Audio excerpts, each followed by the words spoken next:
നമസ്കാരം. തെക്കുവടക്കിലേക്ക് വീണ്ടും സ്വാഗതം. ഞാൻ വി കെ ചെറിയൻ, ഡൽഹിയിൽ നിന്നും. എൻ്റെ സീനിയർ സുഹൃത്ത് ശ്രീ മാധവൻകുട്ടി, കൊച്ചിയിൽ നിന്നും. ഞങ്ങൾ ഇന്ന് ചർച്ച ചെയ്യുന്നത് കേരളത്തിൻ്റെ അസംബ്ലി തിരഞ്ഞെടുപ്പിൻ്റെ അവസാന ഘട്ടത്തിൽ എന്തൊക്കെയാണ് ഇഷ്യൂസ്. അത് നമ്മൾ ഇഷ്യൂസ് പലതും പറയുന്നത് കേട്ടിട്ടുണ്ട്. നമ്മൾ ഒരു ഓവറോൾ റൗണ്ട് അപ്പ് ഇഷ്യൂസിൻ്റെ തിരഞ്ഞെടുപ്പിൽ ജനങ്ങൾ എന്തൊക്കെ ഇഷ്യൂസ് നോക്കിയാണ് വോട്ട് ചെയ്യാൻ പോകുന്നത് എന്നുള്ളൊരു ചിന്തയാണ് ഞങ്ങൾ ഈ ചർച്ചയിൽ കൊണ്ടുവരാൻ പോകുന്നത്. ഞാൻ ആദ്യമായി താങ്കളോട് ചോദിക്കുകയാണ്,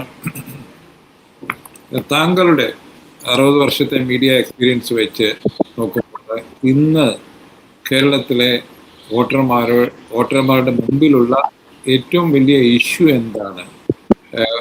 തിരഞ്ഞെടുപ്പിന് ഒരു ദിവസം അല്ലെങ്കിൽ 2 ദിവസം മുമ്പ് ഇന്ന് താങ്കളുടെ മനസ്സിൽ വരുന്ന ആദ്യത്തെ എനിക്ക് തോന്നുന്നത് ഇതൊരു ഇൻറ്റ്യൂറ്റീവായിട്ട് താങ്കളുടെ മനസ്സിൽ വരുന്നത് എന്താണ് ആ ഇഷ്യൂ? അത് എന്തുകൊണ്ട് അങ്ങനെ വരുന്നു എന്നുള്ളതും ഒന്ന് പറഞ്ഞാൽ നല്ലതായിരിക്കും. എനിക്ക് ചെറിയാൻ താങ്ക് യു സോ മച്ച്. ശരിയായിട്ട് ഇത് തന്നെയാണ് സത്യസന്ധമായി നമ്മൾ അന്വേഷിക്കേണ്ട കാര്യം. ഞാൻ ഒരു വാക്കിൽ രണ്ടോ വാക്കിൽ പറയാം. ഈ തെരഞ്ഞെടുപ്പ് സഖാവ് പിണറായി വിജയൻ എന്ന മുഖ്യമന്ത്രിയുടെ ഒരു വിലയിരുത്തലാണ്, ഒരു റെഫറൻഡം എന്ന് വിളിച്ചു, ഒരു ഹിതപരിശോധനയാണ്. സഖാവ് പിണറായി വിജയന്റെ കഴിഞ്ഞ 5 വർഷത്തെ, അതിനു മുൻപുള്ള 5 വർഷത്തെ അദ്ദേഹത്തെ വിലയിരുത്തി കഴിഞ്ഞ് ജനങ്ങൾ അദ്ദേഹത്തെ വീണ്ടും അധികാരത്തിൽ കൊണ്ടുവന്നു. ഈ കഴിഞ്ഞ 5 വർഷത്തെ ഞാൻ കൃത്യമായാണ് പറയുന്നത്, സഖാവ് പിണറായി വിജയൻ എന്ന CPIM മുഖ്യമന്ത്രിയുടെ ഹിതപരിശോധനയാണ് ഈ കേരളത്തിൽ ഇതാണ് അതിന്റെ രക്തം ചുരുക്കം. ബാക്കി എല്ലാ വാചകങ്ങളും എല്ലാം കഴിയുമ്പോൾ അങ്ങനെ തന്നെയാണ് ഈ തെരഞ്ഞെടുപ്പിന്റെ ഫലവും വിലയിരുത്തപ്പെടുക. ഇത് 100%. ഇത് എന്റെ മനസ്സിലുള്ള ഇൻറ്റ്യൂഷൻ അല്ല, അത് ആരും അങ്ങനെ പറയാനുള്ള ആത്മബലം നഷ്ടപ്പെട്ട BJP അത് കൃത്യമാണ്. അത് തന്നെയാണ് ഇതിൽ ആ ഫലം വരുമ്പോഴും സൂചിപ്പിക്കാൻ. അല്ല, ഒരു പാർട്ടിയും അങ്ങനെ വളരെ ഡയറക്റ്റ് ആയിട്ട് പറഞ്ഞിട്ടില്ല. എന്തുകൊണ്ടാണ് താങ്കൾ പിണറായി വിജയനെ പേരെടുത്ത് പറയുന്നത്? കാരണം പേരിനെടുത്ത് പറ്റി സത്യസന്ധതയാവണം. മാധ്യമപ്രവർത്തകന്റെ അടിസ്ഥാന ചുമതല മനസ്സിൽ ഒന്ന് വെക്കുകയും വേറൊന്ന് പറയുകയുമല്ല. അങ്ങനെയുള്ള കൗശലമല്ല മാധ്യമപ്രവർത്തനം. നമ്മൾ ഉത്തരവാദിത്തപ്പെട്ടിരിക്കുന്നത് ഇത് കേൾക്കുന്നവരോടും, അല്ലെങ്കിൽ പത്രമാണെങ്കിൽ വായിക്കുന്നവരോടും, ചാനലാണെങ്കിൽ കേൾക്കുന്നവരോടും. അതൊരു അടിസ്ഥാന, താങ്കൾക്ക് പറഞ്ഞു തരേണ്ട കാര്യമില്ല. നുണ പറയാനല്ലല്ലോ മാധ്യമപ്രവർത്തകർ. കണ്ണിൽ നോക്കി സത്യം പറയുക. കേരളത്തിൽ നടക്കുന്നത് സഖാവ് പിണറായി വിജയൻ മുഖ്യമന്ത്രിയുടെ വ്യക്തിപരമായ ഹിതപരിശോധനയാണ്. ഈ കുറച്ചും കൂടി എന്താണ് താങ്കൾ ആരും പറയുന്ന ചോദിക്കുന്നു. വ്യക്തിപരമായ ഹിതപരിശോധനയാണ്. അത് കേരളത്തിലെ സമസ്ത ജനങ്ങൾക്കും അറിയാം.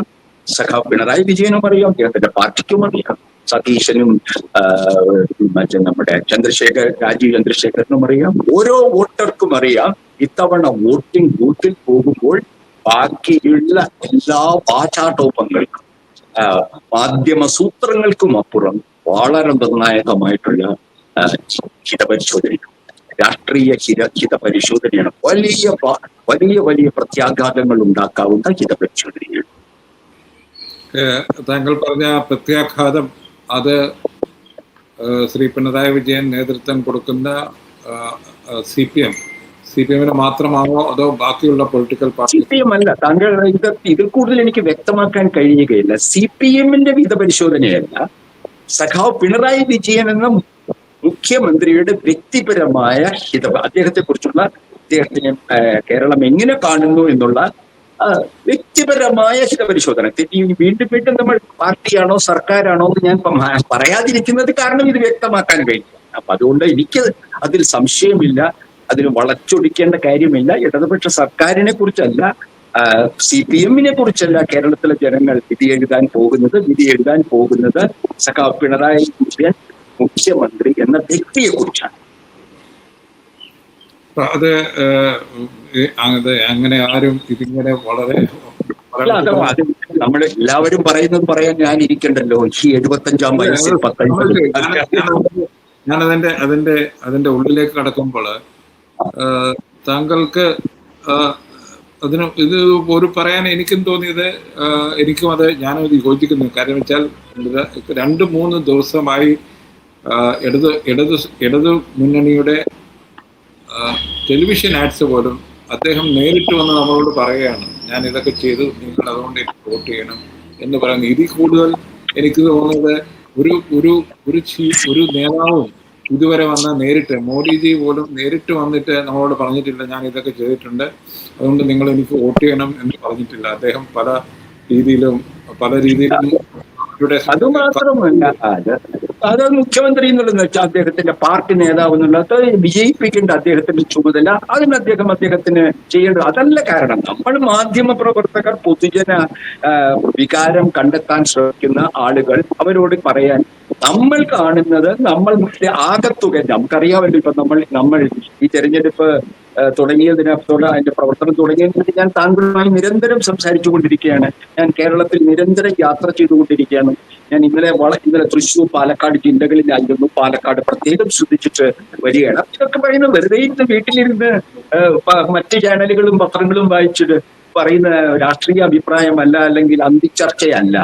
നിങ്ങൾ നിങ്ങളുടെ ഏറ്റവും നല്ല അംശം ഇതിനു വേണ്ടി ചിലവഴിക്കുക, സ്വന്തം കയ്യിൽ നിന്ന് ചിലവാക്കി. അത് എനിക്കൊരു പത്രത്തിന്റെ ഒന്നും പിന്തുണയിട്ടില്ല. അപ്പൊ ഞാനൊരു ഫാസിസ്റ്റ് വിരുദ്ധ പ്രസ്ഥാനമായ വൈക്കപ്പ് കേരളയ്ക്ക് വേണ്ടിയാണ് ഈ മണ്ഡലങ്ങളിലെല്ലാം പോകുന്നത്. അല്ലാതെ ഇത് റിപ്പോർട്ട് ചെയ്യാൻ പോലുമല്ല ഞാൻ പോകുന്നത്. എന്നാൽ ഒരു മാധ്യമപ്രവർത്തകനായതുകൊണ്ട് ഞാൻ അത്തരം പ്രവർത്തനത്തിന് പോകുമ്പോൾ ജനങ്ങളുടെ മനസ്സറിയാൻ ശ്രമിക്കും, സംസാരിക്കും, നേതാക്കന്മാരുമായും രാഷ്ട്രീയ പ്രവർത്തകരുമായും സാധാരണ ആളുകളുമായി. എനിക്ക് കിട്ടിയത് ഇതാണ്. ഇത് വീണ്ടും ഞാനിത് ആവർത്തിക്കുന്ന സമയം കളയിലാവില്ലേ ശ്രീയാൻ? നമ്മൾ വേറെ മറ്റ് കാര്യങ്ങൾ അല്ലല്ല, ഞാൻ അപ്പൊ ഇതിന്റെ സിഗ്നിഫിക്കൻസ്, ഇപ്പം അദ്ദേഹം ജയിക്കുവാണെങ്കിൽ എങ്ങനെ ഈ കേരള ഇടതുപക്ഷവും സർക്കാരും മുന്നോട്ട് പോകുന്നു, അദ്ദേഹം തോൽക്കുവാണെങ്കിൽ എന്ത് നടക്കും, അതും നമുക്ക് പറയേണ്ടിയിരിക്കുന്നു. എന്തുകൊണ്ട് അദ്ദേഹം ധർമ്മത്ത് തോൽക്കുമോ ഇല്ലയോ എന്നല്ല പറയുന്നത്. അല്ല, ഞാൻ പറയുന്നത് ഇത് അദ്ദേഹത്തിന് റഫറൻഡത്തിൽ അദ്ദേഹം ജയിക്കുവാണെങ്കിൽ എങ്ങനെ കേരള സർക്കാരും കേരള CPM പോകും? അദ്ദേഹം ജയിക്കുക എന്ന് പറയുമ്പോൾ ഈ റഫറൻഡത്തിൽ സഖാവ് പിണറായി വിജയൻ ജയിക്കുക എന്ന് പറഞ്ഞാൽ ഇടതുപക്ഷ ജനാധിപത്യ മുന്നണി അദ്ദേഹത്തിന്റെ നേതൃത്വത്തിലുള്ള ഒരു 3ാം സർക്കാർ കേരളത്തിൽ വരിക എന്നാണ്. അല്ലാതെ അദ്ദേഹം ധർമ്മടത്തിൽ ജയിക്കുമോ അതല്ലല്ലോ ഞാനതല്ല ചോദിച്ചത്. താങ്കൾ പറഞ്ഞ ഈ റഫറൻഡത്തിൽ അദ്ദേഹം ജയിക്കുക. റഫറൻഡം എന്ന് പറയുമ്പോൾ അദ്ദേഹത്തിന്റെ മുഖ്യമന്ത്രി നിലയിലുള്ള റഫറൻഡമാണ്. ചിലപ്പോ അദ്ദേഹം ധർമ്മടത്ത് ജയിച്ചിട്ട് CPM തോറ്റേക്കാം. അപ്പൊ അതുകൊണ്ടല്ലോ ഇപ്പൊ നമ്മള് വായനക്കാരെ അല്ല, നമ്മുടെ പ്രേക്ഷകരെ തെറ്റിദ്ധരിപ്പിക്കരുത്. അദ്ദേഹം ധർമ്മടത്ത് വലിയ വോട്ടിൽ ജയിക്കുകയും CPM പരാജയപ്പെടുകയും ചെയ്യാൻ സാധ്യതയുണ്ടല്ലോ. അപ്പൊ അതുകൊണ്ടാണ് ഞാൻ പറയുന്നത്, അദ്ദേഹത്തിന്റെ വ്യക്തിപരമായ ഹിതപരിശോധന കേരളത്തിലെ CPM-ന്റെയും ഇടതുപക്ഷ ജനാധിപത്യ മുന്നണിയുടെയും ഭാവി നിർണയിക്കും. ഇതിൽ കൂടുതൽ എനിക്ക് വ്യക്തമാക്കാൻ മനുഷ്യസാധ്യമല്ല. സമ്മതിച്ചു സാർ. ഇങ്ങനെ ഒരു റഫറൻഡം ഒരു CM-നെ ചുറ്റിപ്പറ്റി കേരളത്തിൽ താങ്കളുടെ ഓർമ്മയിൽ നടന്നിട്ടുണ്ടോ? ഉണ്ടാവാം, എനിക്ക് ഉണ്ടായിട്ടുണ്ട്. കരുണാകരനെ വെച്ചുകൊണ്ടൊരു തവണ ഉണ്ടായിട്ടുള്ളതായിട്ട് ഓർമ്മയുണ്ട് എനിക്ക്. പക്ഷെങ്കിൽ ഈ അളവിൽ ഈ തീഷ്ണതയിൽ ഉണ്ടായിട്ടില്ല. ഞാൻ കേരളം റിപ്പോർട്ട് ചെയ്തോട്ട് 1983 മുതലാണ്. നിരവധി, എത്രയാണെന്ന് എനിക്ക് തന്നെ അറിഞ്ഞുകൂടാ. AK ആന്റണി മുഖ്യമന്ത്രിയായിട്ടുണ്ട്, VS അച്യുതാനന്ദൻ മുഖ്യമന്ത്രിയായിട്ടുണ്ട്,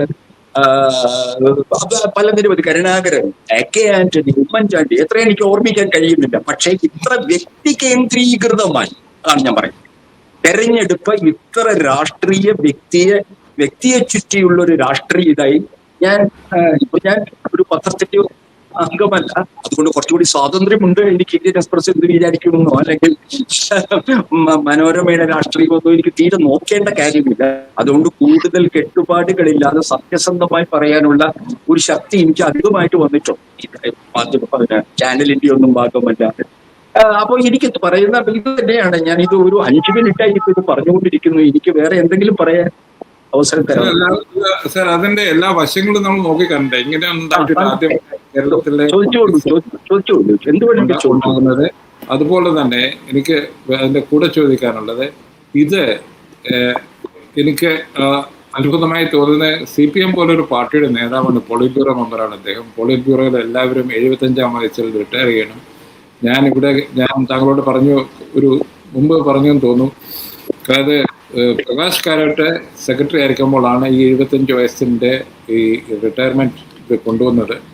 അത് പ്രകാശ് കാരാട്ട് പ്രൈവറ്റായിട്ട് ഡൽഹി സർക്കിൾ, അദ്ദേഹത്തിൻ്റെ സർക്കിളിൽ പറയാറുണ്ട്, എൻ്റെ ഏറ്റവും വലിയ പാർട്ടിക്ക് ചെയ്ത സംഭാവന 75 വയസ്സിൽ 75 വയസ്സിൽ ആൾക്കാരെ റിട്ടയർ ചെയ്യിപ്പിക്കണം, പുതിയ ലീഡർഷിപ്പ് വരണം എന്ന് പറഞ്ഞു എന്നുള്ളതാണ്.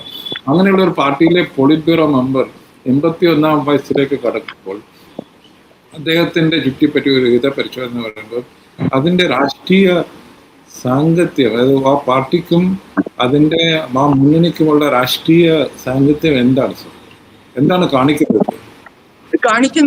രണ്ടു തരത്തിൽ. ഒന്ന്, ശ്രീ പിണറായി വിജയന്റെ ജനപ്രിയത അങ്ങനെയുണ്ട്. പണ്ഡിറ്റ് നെഹ്റു 1954 തെരഞ്ഞെടുപ്പ് നടന്നപ്പോ, ഞാൻ ജനിച്ചിട്ട് 4 വർഷമേ ആയിട്ടുള്ളൂ, ആ തെരഞ്ഞെടുപ്പ് പണ്ഡിറ്റ് ജിയുടെ വ്യക്തിപരമായ പ്രതിച്ഛായയാണ് ഇന്ത്യയിൽ മുഴുവൻ പരിശോധിക്കപ്പെട്ടത്. എനിക്ക് ഓർമ്മയില്ല, പക്ഷെ ഞാൻ വായിച്ചു മനസ്സിലാക്കിയതാണ് ഇന്ത്യയുടെ രാഷ്ട്രീയ ചരിത്രം. നെഹ്റുവിന്റെ പരാജയമാണ് അല്ലെങ്കിൽ നെഹ്റുയുടെ വിജയമാണ് അച്ചക്ക്. ഗാന്ധിയുടെ മരണത്തിന് ശേഷം സ്വതന്ത്ര ഇന്ത്യയിൽ 54-ലെ തെരഞ്ഞെടുപ്പിൽ അതിൽ അദ്ദേഹത്തിന്റെ വ്യക്തിത്വമായിരുന്നു ഇന്ത്യയിലെ കർഷകരും ഇന്ത്യയിലെ നഗരവാസികളും വിലയിരുത്തിയത്. അതേപോലെ അത് നല്ല വശമാണ്. അതുപോലെ പിണറായിയുടെ വികസന നായകൻ, അതാണല്ലോ അദ്ദേഹത്തിന്റെ ഏറ്റവും പുതിയ, അദ്ദേഹം പഴയ അടിയന്തരാവസ്ഥയെ ചെറുത്ത സഖാവോ അല്ലെങ്കിൽ പാർട്ടിയെ കെട്ടിപ്പടുത്ത് VS അച്യുതാനന്ദന്റെ വ്യക്തിപ്രഭാവ സിദ്ധാന്തത്തിൽ നിന്നും മാറ്റിയെടുത്ത പിണറായി അല്ലല്ലോ ഞാൻ കാണുന്നത്. ഞാൻ കണ്ടുകൊണ്ടിരിക്കുന്നത് കേരളത്തിന്റെ വികസന നായകൻ, നവകേരളം സൃഷ്ടിച്ചു കൊണ്ടിരിക്കുന്ന ഒരു കമ്മ്യൂണിസ്റ്റ് ഒരു മുഖ്യമന്ത്രി. അതാണ് ഹിതപരിശോധന നടത്തുന്നത്. അപ്പൊ അദ്ദേഹത്തിന്റെ പ്രതിച്ഛായയുടെ ഹിതപരിശോധന കൂടിയാണ്. മനസ്സിലായില്ലേ? ഹിതപരിശോധന പ്രതിച്ഛായയുടെ കൂടെയാണ്. ആ പ്രതിച്ഛായ അദ്ദേഹം അർഹിക്കുന്നുണ്ടോ ഇല്ലയോ എന്നാണ് കേരളത്തിലെ ജനങ്ങൾ വിധി പറയാൻ പോകുന്നത്. എനിക്ക് തോന്നുന്നത് നമ്മൾ എന്ത് പറഞ്ഞാലും താങ്കൾ പറഞ്ഞത് വളരെ, എനിക്ക് തോന്നുന്നു ആരും ഇതുപോലെ കേരളത്തിന്റെ മീഡിയയിൽ പോലും അത് പറയാത്തത് എന്താണെന്ന് പറഞ്ഞാൽ മാധ്യമങ്ങളുടെ നിലവാരം കുറഞ്ഞത് കൊണ്ടാണ്. നമ്മൾ രണ്ടിൽ സംസാരിക്കുമ്പോൾ ഇത് പറയുന്നുണ്ടല്ലോ, ഒരു 10 പേരെങ്കിലും കാണുന്നുണ്ടല്ലോ. നമ്മൾ വലിയ നമ്മള് വൈറലാവുന്ന ചാനലൊന്നുമല്ലല്ലോ. നമ്മുടെ രാഷ്ട്രീയം അറിയുന്നവർ മാത്രം കാണുന്നതാണ്. അതുകൊണ്ട് നമുക്കിത് എന്തെങ്കിലും സർക്കുലേഷൻ വർദ്ധിപ്പിക്കാനോ അല്ലെങ്കിൽ വ്യൂവർഷിപ്പ് ഉണ്ടാക്കാനല്ലല്ലോ പറയുന്നത്. നമ്മൾക്ക് നമ്മുടെ കൈമുതലായുള്ള സത്യസന്ധത മാത്രമാണ് ചെറിയ. അതിൽ പറയുന്ന തെറ്റാണ്. ഇതല്ല എന്ന് തെളിയിക്കട്ടെ. ഈ തെരഞ്ഞെടുപ്പിന് ശേഷം ഇത് നിങ്ങൾ നോക്കിക്കൊള്ളൂ. ഈ ഭീരുക്കളായ മാധ്യമങ്ങൾ തെരഞ്ഞെടുപ്പ് വിധി വന്ന നിമിഷം മനോരമയും മാതൃഭൂമിയും എല്ലാം ഇതേ കാര്യം തന്നെ നമ്മൾ പറയാൻ പോവുകയാണ്. ഇതുവരെ ഒളിച്ചിരുന്ന് പറയാതെ കിട്ട യുദ്ധം, മറ്റേ അയ്യപ്പൻ, പിന്നെ ഡീല എന്ന് പറഞ്ഞ് കേരളത്തിലെ ജനങ്ങളെ യഥാർത്ഥ തിരഞ്ഞെടുപ്പ് ഇഷ്യൂവിൽ നിന്ന് മാറ്റിക്കൊണ്ടിരിക്കുന്ന ഇന്ത്യൻ എക്സ്പ്രസ്, ഞാൻ എഴുതിയ പത്രങ്ങളും, ഞാൻ അവരൊന്നും ഇംഗ്ലീഷ് എഴുതിയത് കൊണ്ട് അവര് കേരളത്തിലെ പത്രപ്രവർത്തകരല്ലാതാവില്ലല്ലോ. അതിനുള്ള ചങ്കുറപ്പും അതിനു വേണ്ട ധാർമ്മിക ബലവുമുള്ള ഒരു മാധ്യമ പ്രവർത്തനം ഇല്ലാത്തത് കൊണ്ടാണ് ഈ നമ്മൾ 10 പേര് കാണുന്ന ഈ സംഭാഷണത്തിൽ ഈ സത്യം പറയേണ്ടി. അതായത് എനിക്ക് തോന്നുന്നത് ഇന്നത്തെ ബിൽഡപ്പുകൾ കണ്ടു കഴിഞ്ഞാൽ അത് തന്നെയാണ്. ഇന്ന് ലാസ്റ്റ് വന്നേക്കുന്ന രേവന്ത് റെഡ്ഡിയൊക്കെ അദ്ദേഹം. ഞാൻ ഒരു ഉദാഹരണം പറയാം. ഞാൻ താങ്കൾക്ക് സമയവും ഈ കാര്യത്തെ എന്തുകൊണ്ടാണ് ഞാനിങ്ങനെ പറയുന്നത്, ഞാൻ വെറും എന്തെങ്കിലും പിണറായിയോടുള്ള ആരാധന കൊണ്ടോ അല്ലെങ്കിൽ പിണറായിയോടുള്ള വ്യക്തിപരമായ വിരോധം കൊണ്ടോ അല്ല എന്ന് പറയുന്നതിന് ഞാൻ വേണമെങ്കിൽ താങ്കൾ അനുവദിക്കുകയാണെങ്കിൽ ഞാൻ വല്ലതും പറയാം. അല്ലാതെ ഇതിന് എനിക്ക് എന്റെ ആത്മനിഷ്ഠമായിട്ട് പിണറായി വിരോധമോ പിണറായി ഇല്ല. താങ്കളിത് പറയുമ്പോൾ താങ്കളുടെ 60 വർഷത്തെ മീഡിയ അല്ലെങ്കിൽ പൊളിറ്റിക്കൽ ഒബ്സർവേഷൻ ആണ് അതിന്റെ പുറകിലുണ്ടെന്ന് എനിക്ക് മനസ്സിലായി. അപ്പൊ അതിന് കാരണങ്ങളുണ്ട്. അതിന്റെ ക്ലാരിഫൈ ചെയ്യാൻ താങ്കൾക്ക് അവകാശമുണ്ട്. എത്ര വേണേലും പറയാം നമുക്ക്. അത് ഞാൻ വലിയ തത്വചിന്തയൊന്നും പറയുന്നില്ല. കേരളത്തിലെ ജനങ്ങൾക്കൊക്കെ കേട്ടുകൊണ്ടിരിക്കുന്നതാണ്. ഞാൻ ഇന്നലെ എനിക്ക് തോന്നുന്നു പട്ടിക്കാട് നിന്ന് പാലക്കാട്ടേക്ക് യാത്ര ചെയ്യുമ്പോൾ കേരളത്തിന്റെ ഒരു 2 തരത്തിൽ ഇപ്പൊ കേരളത്തിന്റെ ഈ പ്രചരണം കാണണമെങ്കിൽ ഹൈവേ ഒഴിവാക്കണം. വേണ്ടേ?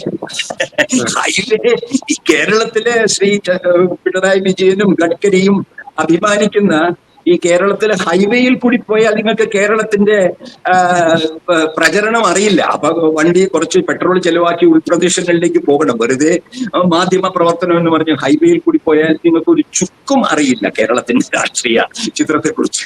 അപ്പൊ അങ്ങനെയുള്ള ചില പത്രപ്രവർത്തനം നടന്നിട്ടുണ്ട്. കാറിൽ അങ്ങോട്ടും ഇങ്ങോട്ടും വലം വെച്ച് ഏതെങ്കിലും ഇംഗ്ലീഷ് അല്ലെങ്കിൽ പുതിയ ചാനലുകൾ ഇറങ്ങി വന്ന് സംസാരിച്ച് അല്ലെങ്കിൽ തന്നെ ഒരു മുഖ്യമന്ത്രി 20 ഇന്റർവ്യൂ കൊടുക്കാൻ കഴിയുന്ന ഒരു സൗകര്യം നിങ്ങൾ എവിടെയെങ്കിലും കേട്ടിട്ടുണ്ടോ? 25 ഇന്റർവ്യൂ ഒരു മുഖ്യമന്ത്രിക്ക് കൊടുക്കാൻ കഴിയുന്നത്ര തിരക്ക് കുറഞ്ഞൊരു മുഖ്യമന്ത്രിയെ ഞാൻ എന്റെ 160 വർഷത്തിൽ ഇത്രയും മാസം ഞാൻ കണ്ടിട്ടില്ല. ചെറിയാൻ എന്ത് തിരക്കായിരുന്നു, എന്ത് വിഷമമായിരുന്നു കരുണാകരനോടും ആന്റണിയോടും ഉമ്മൻചാണ്ടി. അവർ ചെറിയൊരു ഇത് വളരെ നീണ്ട എഴുതി കൊടുത്ത മറുപടികൾ ഇംഗ്ലീഷിൽ പരിഭാഷപ്പെടുത്തി. താങ്കൾ ഇത് കണ്ടതാണ്.